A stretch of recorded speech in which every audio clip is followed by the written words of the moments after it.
We have developed an automatic feature recognition and estimation software for milling and turn components. We do not work on MRR material removal rate concept, but convert all the features to operations that work exactly as on your machines.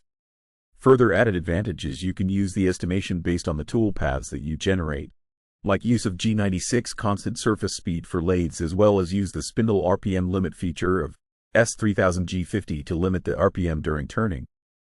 Drilling can be done using direct drill, high-speed pecking, and normal pecking. Milling toolpaths are capable of estimating cycle time using conventional cut, zigzag cut, contour cutting, or spiral milling. We cover almost 57 operations, which makes our software versatile. You can decide the machining algorithm based on work holding conditions, secured, semi-secured, or weak. You can also change the tolerance and surface finish requirement of the feature.